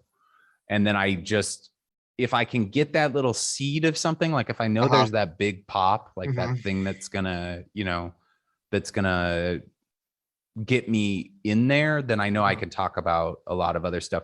The hard thing is that like, especially in cities, like liberal cities, is that like, I have a lot of jokes that I've never had a Black person get offended by, but I've had a lot of white people get offended by them, especially like white audiences. You know, they'll pull back. They're not comfortable with me talking about race because I guess it's like a reflection of themselves, or, you know, they're afraid I'm going to say something really bad. Yeah. You know, I do think that I don't think that cancel culture is really an issue, but I do think that the idea of like that you could say something and ruin your life is very omnipresent in people's lives, you know? Yeah.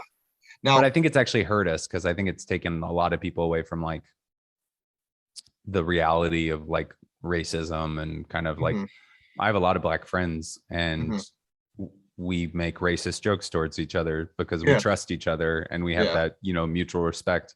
I can't make a joke like that with a stranger. That would be racist.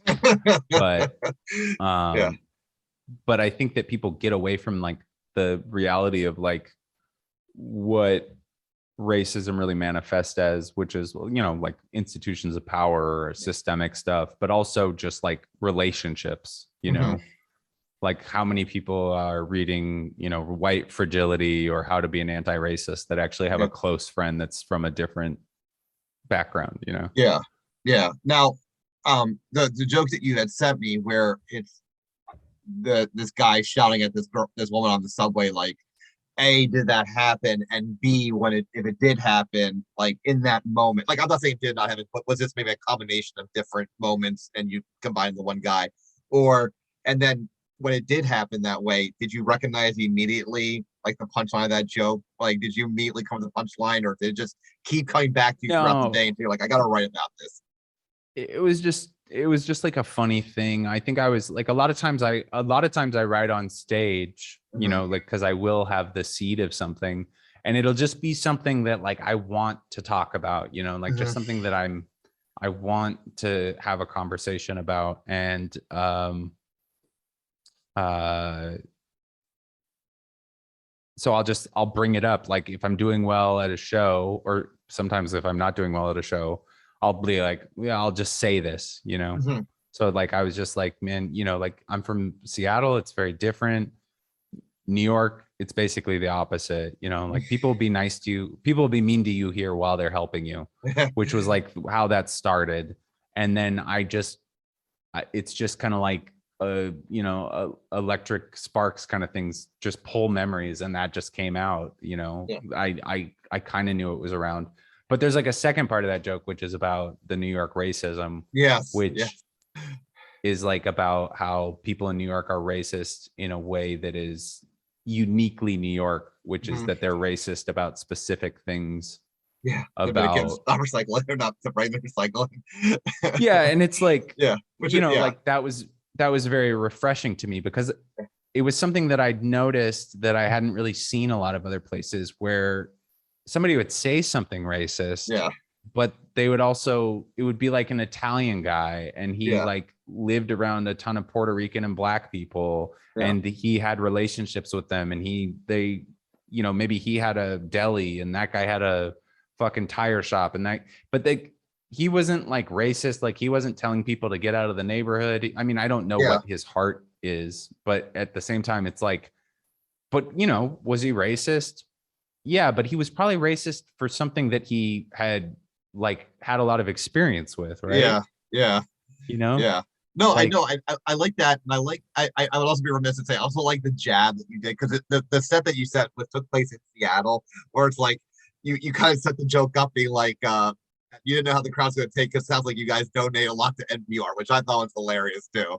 I thought that was like a little yeah, quick, just like I'm gonna get you guys too. Like no one's off limits. I'm getting everybody. It's like it's like a shotgun of everyone's getting hit at some point, but they're also like very tastefully clever jokes about race. You're not going for low hanging fruit.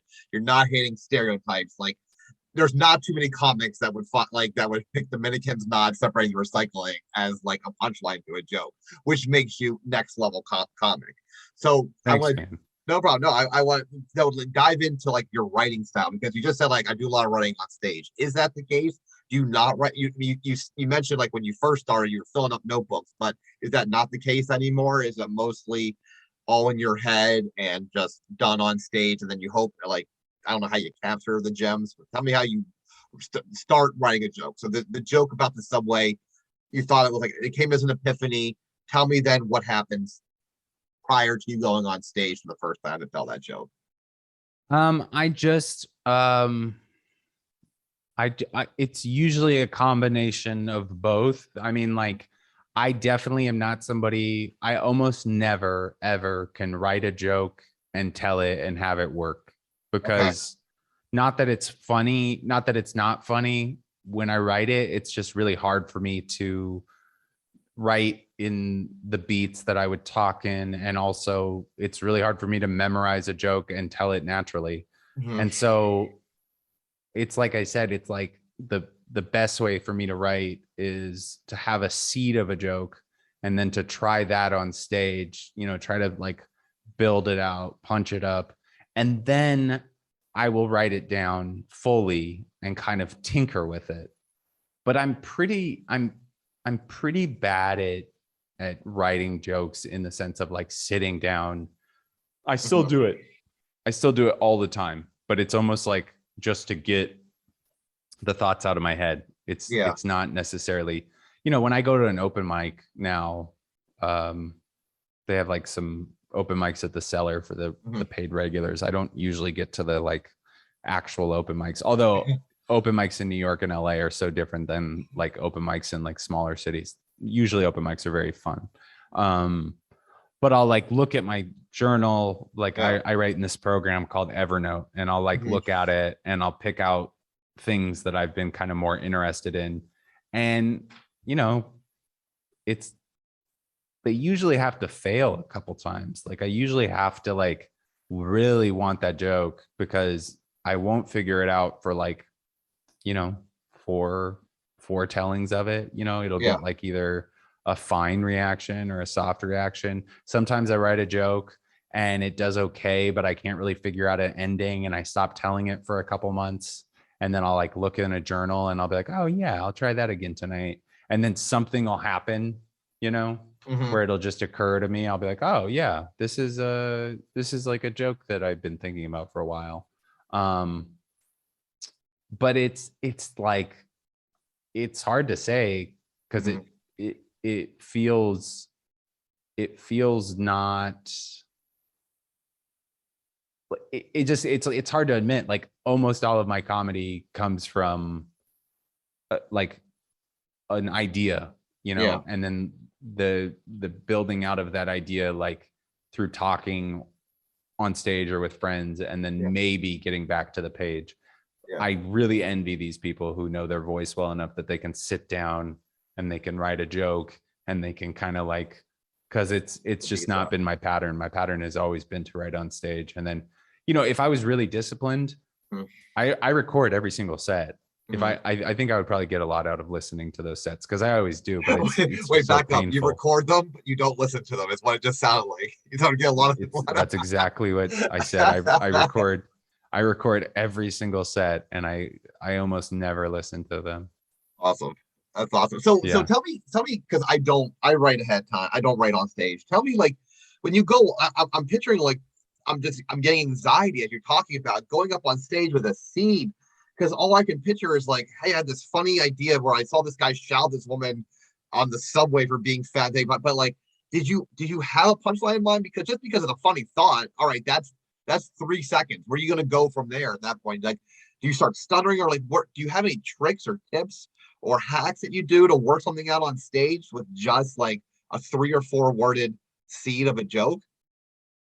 Well, I think if you just talk, funny stuff will come to you, because you have to get them to laugh, right? Okay. Like that's like your default isn't gonna go to be like, well, I guess you guys didn't like that, and so I must, you know, like that's not what you're gonna do. You're gonna, something in your brain is gonna click. Like, I think that is probably why it's a little out of laziness and lack of discipline, but a lot of it is that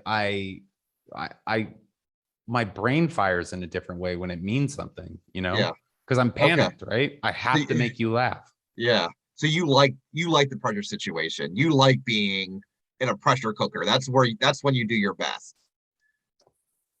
Yeah. I mean, I don't know if that's when I do my best, but it's it's how I've written for 15 years. Is that go back to why you don't prepare for these big moments? Like when you're talking about like going on Conan or your half hour, and you didn't like really prepare a lot for it. Is it because like somehow like you know, subconsciously, you know, like I will be a lot better when like I'm not prepared and the lights are on? Is that kind of why you don't prepare for some of these really meaningful opportunities? I think so. I think a lot of it is that I want to be present and I want to be spontaneous, and I never want to tell the joke the same exact way over, you know, like that's always been a problem for me, is that when I tell a joke, I don't know, 10 times over 2 weeks, that excitement is gone, because I know, you know, I know the thrill is gone, you know. It's like there's old jokes I have that I love telling still, but it's like, I want that presence of mind. I want that kind of, you know, it's like it's doing the tightrope without the net, you know, because if you fall, it's painful. Bombing is a horribly painful thing, especially when you're a professional. Yeah. and you know, people paid money to come out and see you, and Yeah. this is like gonna set the tone for the night or the Yeah. next day. You Yeah. know, you have a bad set, you might cause a couple to be in a nasty mood, and then the next thing they know, they're fighting in the car on the way home, and you know, you fucked up a week. So it's like a lot of comics I know are very they don't care what people think of them, and they Yeah. do it for themselves. I definitely care. I really want you to have a good time, and I want Yeah. you to like me, but I'm not going to not do what I do, but I do want you to come out of it being like having had Yeah. a successful night at the comedy club, you know. How do you tell a joke about race on stage for the first time if it's not, if there's been no really prep other than you wrote down a few words? Because I feel like, again, like just like where my head, because you and I are living in two different worlds, like my head automatically goes to, what if you say the wrong thing? What if in a panic you say something and the crowd goes, what the fuck did you just say, kind of thing? Like, how do you tell a joke about, how do you figure out a race joke in the moment on stage? Because that is a huge lift. Tell me how you do that. You must tell me. Well, because I think that I'm just being honest. Like that's how I feel. I'm not. Yeah. I don't tell race jokes that I don't, you know, believe in. There's definitely things I think that are not palatable for the stage, just because I'm not like that kind of comic. If I was more of like a edgy, you know, kind of like didn't, you know, had a fucking cringe podcast or whatever, you know. Yeah. But I just think I'm always honest. And Yeah. so a lot of the times when I talk about race, a lot of it has to do with my own ignorance or my own privilege, I guess. Mhm. You know, like that's what the whole white mountains thing is Yeah. I was like a kid who grew up in a city, and my Mhm. entire life I was able to just go out to the mountains and walk around and do Yeah. whatever that, you know, I went skiing 100 days a year, and it was like there was no black people up there. Yeah. Like that's like definitely so it all comes back to like my own experience. And I think it's really stupid for somebody to think you're not going to be racist, like, or that you don't have racism. I have tons of racism. I think you have to.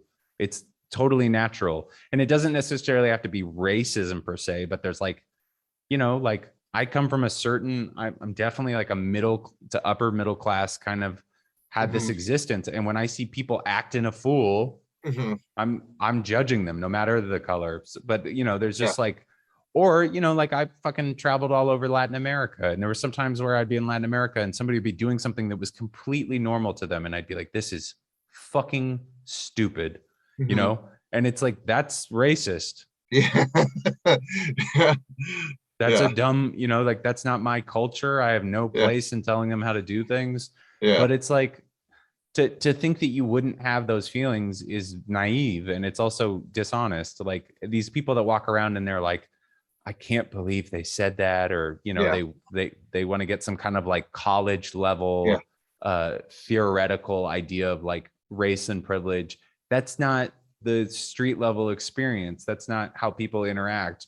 You can say a lot of things in college, and it's great that we're educating and kind of evolving, but that's not how normal people talk. That's not Yeah. how my experience is. Like also my interactions with a black person in New York are equally skewed. They're Mhm. annoyed by me. They're annoyed that I have so many questions and that Yeah. I, you know, am like, so like, excuse me, where do we, you know, and it's Yeah. like, Yeah.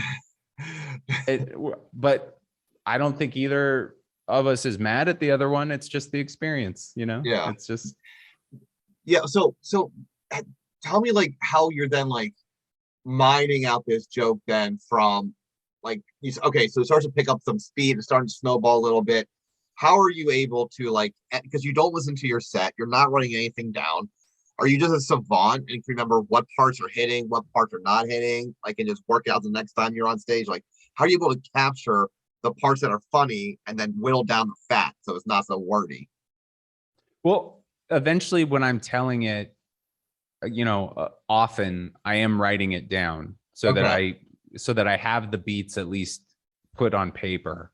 I'm not going to look at that a lot, but once I kind of get the rhythm of the joke, that I'm going to write that stuff down, and I might go tinker with it. Like if I add a tag, I'm going to at least write that down in the document. Yeah. But I guess I have a good memory. I don't know. Okay. But I don't like go out of my way to have a joke perfectly timed or like perfectly scripted, because just more fun to tell it that way. And when you get to a joke where the punchline is like the Dominicans not separating the recycling correctly, like how many iterations did you go to till that was funny? Was that something that hit right away, or did you really work on different scenarios to see which ones were hitting more than the other one? Then the Dominicans one was the one that won out, like a March Madness bracket. Did you have like different race situations and Dominicans won?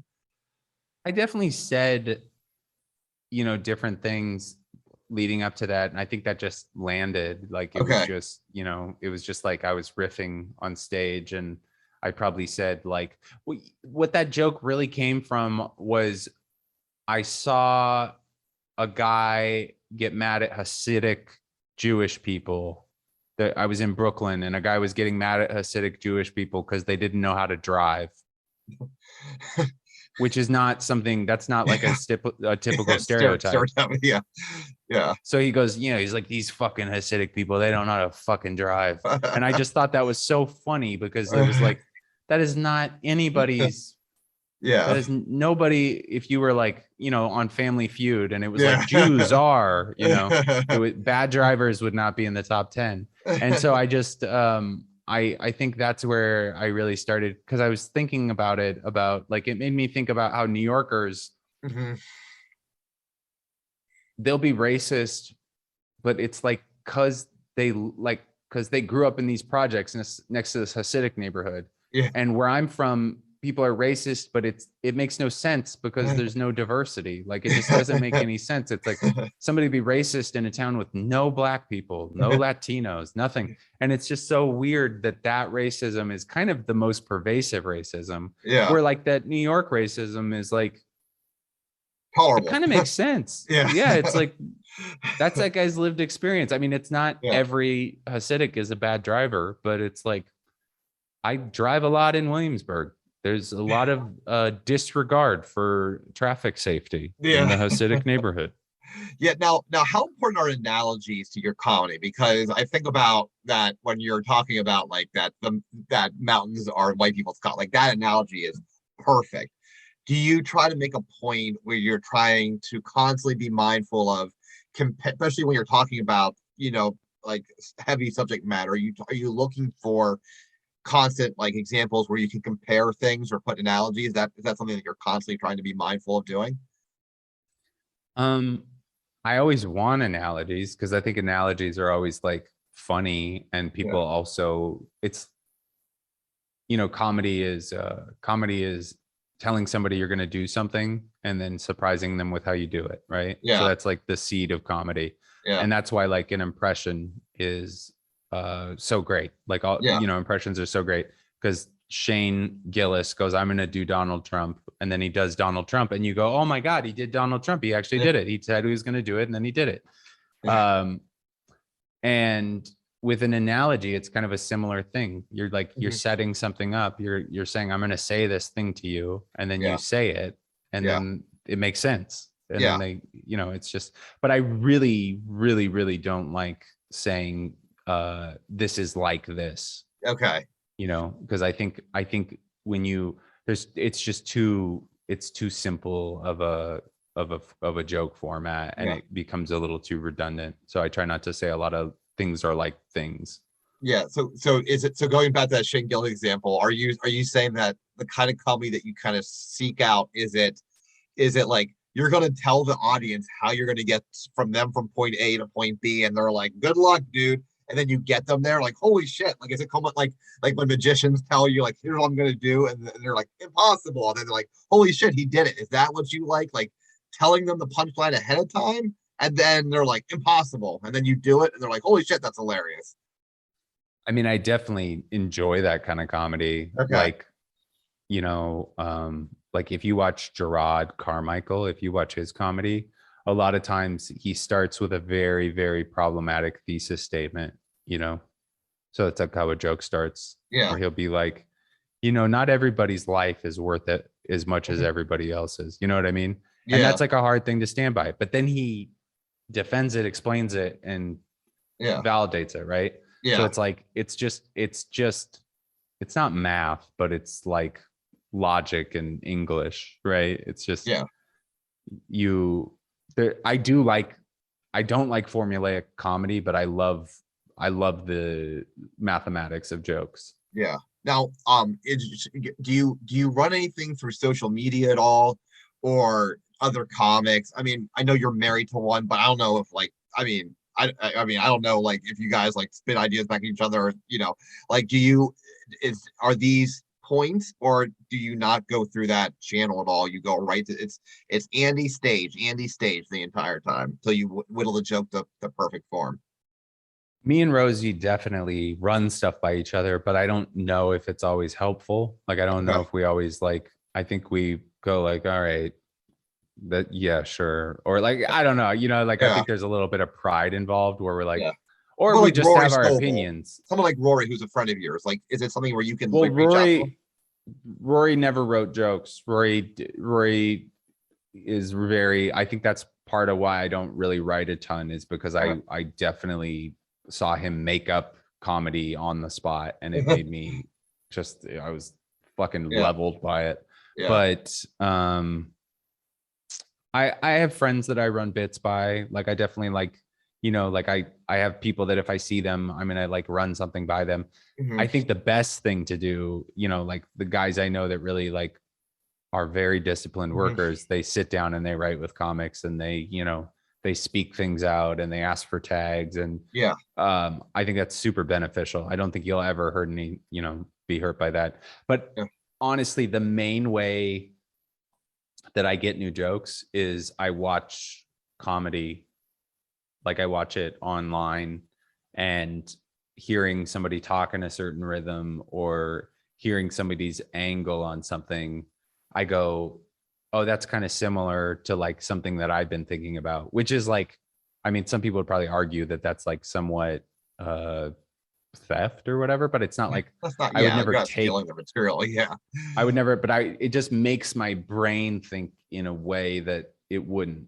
Like, Yeah. it puts me in a way where I'm looking at stuff from a different angle. So somebody's talking about their childhood and the way their parents were, and then I go, you know what, my parents did this thing. And so it's Yeah. like, Yeah. It gets you to that's, think. Yeah. Yeah. It's like reading a book, and then your mind starts to like, your mind starts to wonder, and you're like, something the author said resonates to you at a level, which is what a good author or a good comic does. Is like, it makes an experience that you didn't experience totally relatable to you. So no, I think you're on point, dude. If any, I mean, I want to be able to tell you that. I mean, but I think it's great. Now, what do you like when it comes to like going back to the Andy Haynes who got into stand-up comedy because he really liked political activism? And I know you mentioned like for the Comedy Central weekly show where like you came up with some good hot topics, but like do you still try to make it a point, or just it's not something that you've observed, but it's like, I mean, race has been an issue for all time, but like stuff that's going on currently, like global warming, or like the abortion stuff happening in Texas, or freaking even like like American diplomacy now with like Ukraine. Like, are you trying to, or Donald Trump even, like, do you take some of these topics because like you still want to be Andy Haynes political actor, like that part of you hasn't died? Do you still make it a point where like you haven't observed these, but it's like, I still want to be politically minded, and then you try to fish out jokes from a zero, from like step zero? no, I mean, there's no part of me that writes with an agenda, but I Okay. definitely have a point of view that's just like, I think I think it's honestly probably hurt me a little bit because I don't, like, I'm like I look like a fucking frat boy. I Yeah. look like, I, every for, other I forget where white it said. I asshole. forget where it was where you said you had president's face. I was like, oh my god, Yeah, that's yeah. so funny. I look like a senator's nephew. Yeah. But but because I'm not very like, I wasn't a bro. I never was good at sports. The only sport I really follow is soccer. That I follow British soccer, and which is essentially like, I might as well say I'm gay in most of America. But it just happens that that's like how I see stuff. I think that I definitely have gotten a little more cynical, and I've gotten a little bit more like I love to point out idiosyncrasies or what's it called, Hypocrisies. In culture that we kind of both can unite to. Like, like I had a joke on the Weekly show about like how liberals were getting mad about this athletic club Equinox, and they were getting mad because Equinox, the guy who supported it, voted for Trump. But it was like, you can't call yourself a good person if you spend the amount of money it costs to be an Equinox member. Yeah. Like, you're yeah. you're signing up for Elysium. Like, you're trying to have your own private safe space while the city of New York is like disgusting below you. And I think there's a lot of stuff like that. There's a lot of things that I talk about liberals now, because I am a liberal, but just the preciousness and especially the holier than thou kind of righteousness that comes from so much liberalism is so boring to me, and also hypocritical. So okay, thanks, dude. I appreciate this, man. I'll wrap up here, and may I say something, which I guess I will. I'll say, like, Andy, I think what the best part about you is, and what the theme I feel like through this whole thing is, like, there's this constant battle with yourself. It's both good and bad. Like, it's easy to look at the battle, which, like, when you talk about your depression, where it's like, you talk about like the apathy versus the anxiety, like you're battling yourself there. You're battling yourself with alcohol. You're battling yourself with, like, hey, why am I not as brave a professional skier as some of these other guys? But like, it's worked out for you in comedy. Like, you're constantly battling yourself to get yourself better. You never just mail in with the same hour. You're constantly trying to one up yourself. You're trying to find material, find punchlines that haven't been said that are totally unique. You're not taking on, God bless Shane Gillis, but Jesus Christ, there's people that do Donald Trump impressions all the time. But you're taking the hardest road possible, which is like, like, I feel like like the battles that you were in early in your life have now maybe paid dividends later. And like, you'll never, like, I know you want this effortless lifestyle, but I think you would be miserable if all the jokes just came easy. You never had to work for a joke. People were writing for you, and people wrote the jokes for you. I think you would hate that. I think you like the fact that, like, it's hard, and like, you keep going to, you move how many times across the country just to do comedy. This battle, and that's driving anybody who watches this, like, this never giving up, and to just follow comedy, which has led you to love with another comic who is also great. So thanks, man. Is that a fair statement? Yes, and I really appreciate that. This has been when you said this was going to be 2 hours, I was like, what? And it's flown by. It's been a really, really, really enjoyable conversation. You're great. Appreciate it, man. You're a great host. Well, thank you.